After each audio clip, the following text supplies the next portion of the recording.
Most of us wake up in the morning with the intention of having a good day.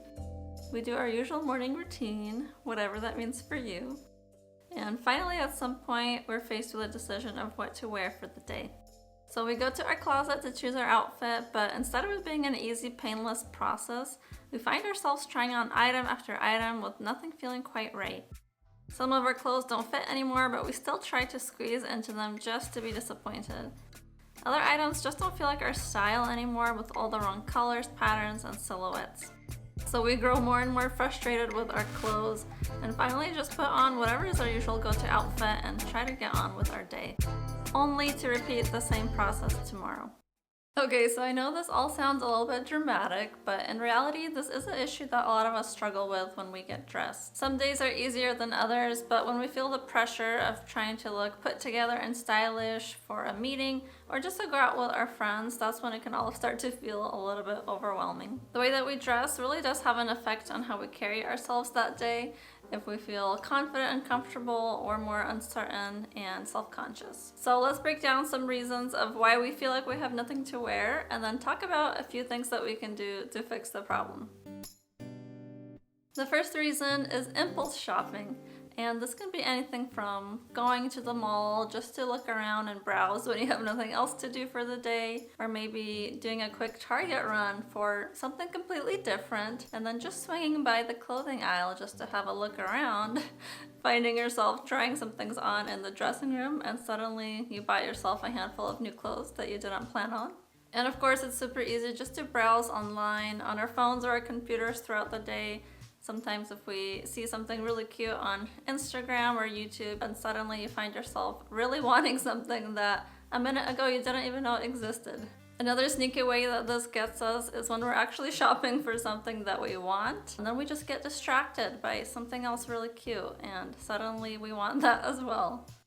But the problem with impulse shopping is that even if you do think the item that you bought is really cute and you enjoy wearing it, when you end up bringing it home and you try to wear it with other things that you have in your closet, most of the time it doesn't really go together. Maybe it doesn't fit the theme or the color palette, or you just get bored of it really quickly because it wasn't actually anything that you needed in your closet.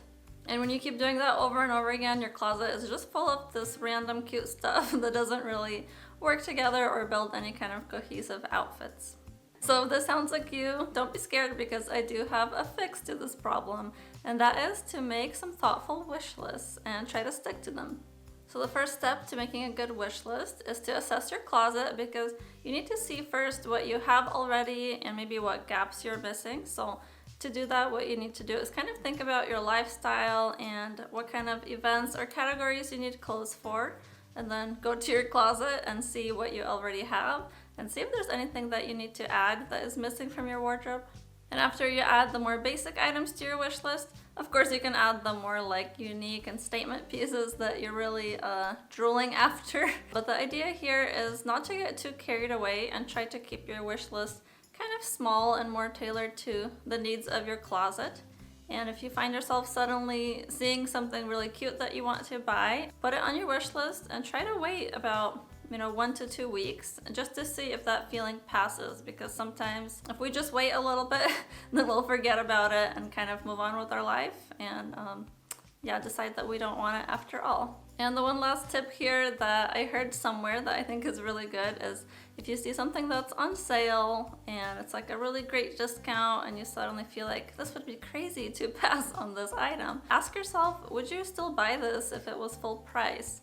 And I think that's a really great question, because sometimes we just want to buy things because they're on sale, because it feels really good. But if it's not something that you would add normally and it doesn't really fit into your wardrobe, then I think you should pass on it.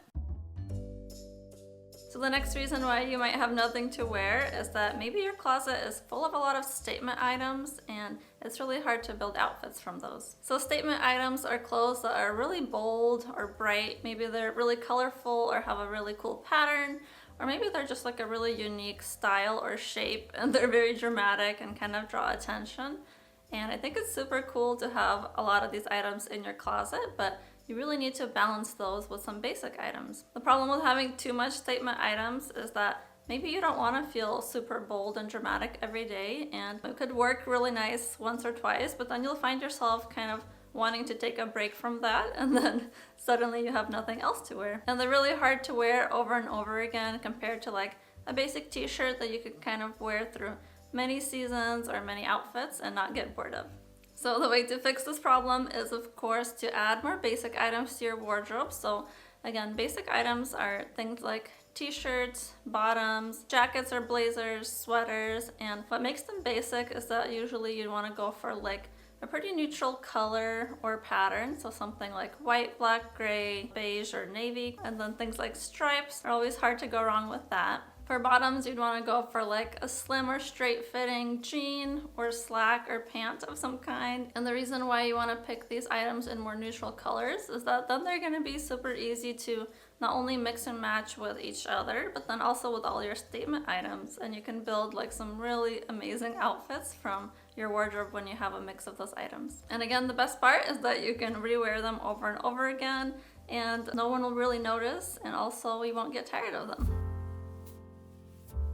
Next up is having too much colors or patterns in your closet and not having a cohesive color palette. So this problem is a little bit similar to the last one, but the difference here is that you could have very basic items but still have all the colors of the rainbow in your closet. And that makes it really hard, again, to wear them and to mix and match those outfits together. But this really does depend on your style preferences and what kind of colors you enjoy to wear. So if you're a person that really loves a lot of colors, that's totally fine and you do you. But I think if all you have in your closet is prints and patterns, then it can start to look a little bit like too overwhelming and too noisy. So again, I think some people could totally pull this off, but you really do have to have a knowledge of like color palettes and what colors go really well together. But if this has been a problem in your closet and you're kind of overwhelmed with all the different colors and prints, then I do have a few solutions for you. So the first one is to come up with a loose, cohesive color palette that you will enjoy wearing. So again, this doesn't have to be super strict or official, but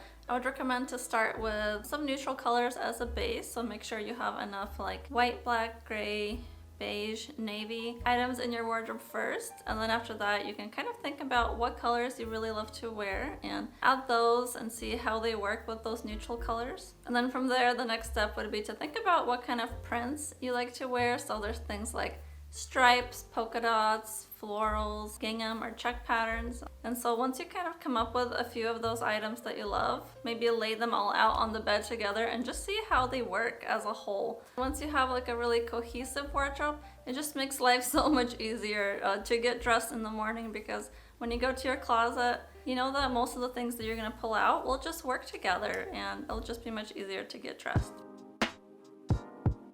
So maybe the next reason why you have nothing to wear is that nothing in your closet is your style anymore. And this can happen a lot just through the different seasons of life. Maybe you used to be a student and had like a more casual wardrobe, but now you have a more adult job and you want your wardrobe to kind of reflect that.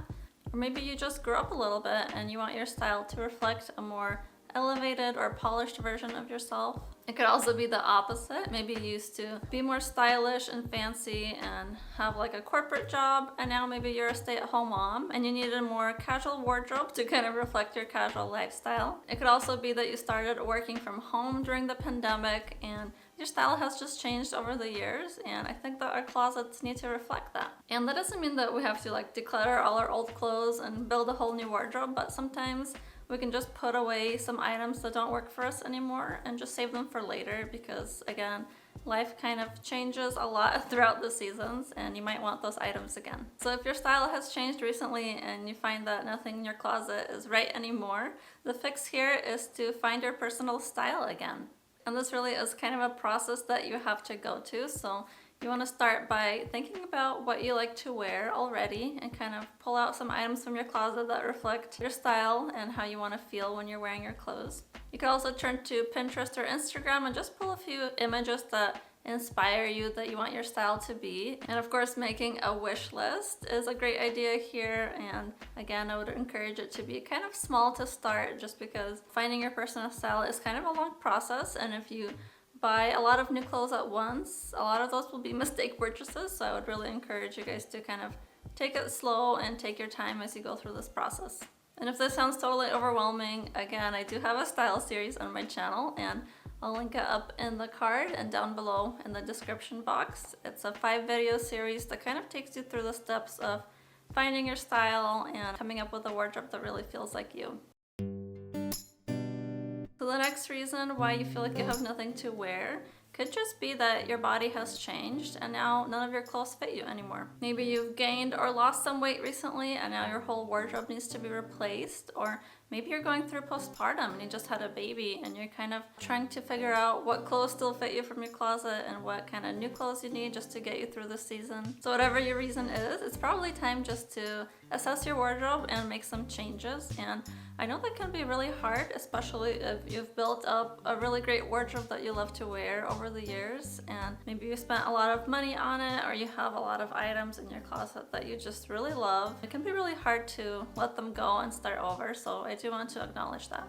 But of course, our closet is not like a gallery or a museum. It needs to be actually like a workhorse for us and full of clothes that we wear and that we love, not clothes that make us feel bad about our body. So the solution here is to accept your body as it is right now and finally buy yourself some new clothes. You can go through your closet first to see if there's anything in there that still fits you and still works for your body. And then the next step is to make a small wish list of items that you want to add. So first, you should start with some basic items just to make sure that you have your basics covered. Next, you can add to your wish list any items that you really love that you just want to replace in a bigger size. I think that's a great idea, especially if like you found some items that are just perfect for you. Yeah, just go ahead and buy them again in a new size. And if your weight tends to fluctuate a lot, just put away your favorite items in a box, put them into storage somewhere else, just so that if you get back to that weight again, they'll just be there for you. And it's really comforting sometimes just to know that you have your favorite items there if you ever need them. But I do think it's really important just to get them out of your closet, because again, seeing something that you love to wear that doesn't fit you, that just makes us feel bad, and we don't need that in our closets. And if you just had a baby and you're in that postpartum season, just buy yourself some clothes that will fit your body right now in this season while you wait to see if your old closet will fit you again. And if it doesn't fit you, then just buy yourself more new clothes. And I know it can seem wasteful to keep buying new clothes over and over again if your weight fluctuates. So if that's something that you struggle with, then I do have a video on how to build a wardrobe that can really last through the different seasons of life as our body fluctuates. And you can watch that right over here. Bye guys.